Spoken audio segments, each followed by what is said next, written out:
ఎలా ఉండేది ఎక్స్పీరియన్స్ అసలు? వాళ్ళు అప్పటికే హీరోయిన్స్. ఆ, everyone knows Telugu, Tamil film అయ్యయ్యో! ఇండస్ట్రీ ప్రతి చోట ఏంటండి వాళ్ళందరూ వాళ్ళ ఎవరో తెలుసు వాళ్ళ అసలు. సినిమా కెరీర్ అసలు యాక్చువల్గా టోటల్గా అయిపోయింది. వాళ్ళు హీరోయిన్స్గా వాళ్ళు అయిపోయారు. హ్మ్.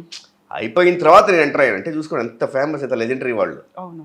ఎంత పెద్ద పెద్ద హీరోస్తో చేశారు వాళ్ళు. అలాంటి వాళ్ళతో ఖుష్బూ గారితో అయితే నాకు అమ్మో, ఆవిడతో అస్సలు ఇంకా నేను భయపడ్డా. ఎందుకంటే ఆవిడ్ని ఎంత క్రష్ ఉండేది మనకి ఆవిడ మీద, మాకంతా గుళ్ళు పిల్లలకి. కట్టిన ప్లేస్ కదా ఇది.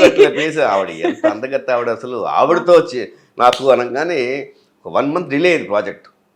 ఆ డిలే అవుతున్న కొద్దీ నాకు టెన్షన్. నాకు ఉంటుందా, జరుగుతుందా లేదా? కానీ కానీ అది కూడా ఫ్యూ డేస్. ఎందుకంటే ఆవిడ బా ఎంత చక్కగా ఆర్టిస్ట్ ప్యాక్ చేస్తూ చక్కగా చేస్తే ఆ క్యారెక్టర్కి నాకు స్టేట్ అవార్డు వచ్చింది. అందులో మీరు చేసింది విలన్ రోల్. విలన్ హీరోనే, బట్ తర్వాత యాంటీ హీరో అవుతాను. దానికి తమిళనాడు స్టేట్ అవార్డు బెస్ట్ విలన్గా వచ్చింది ఖుష్బూ గారితో.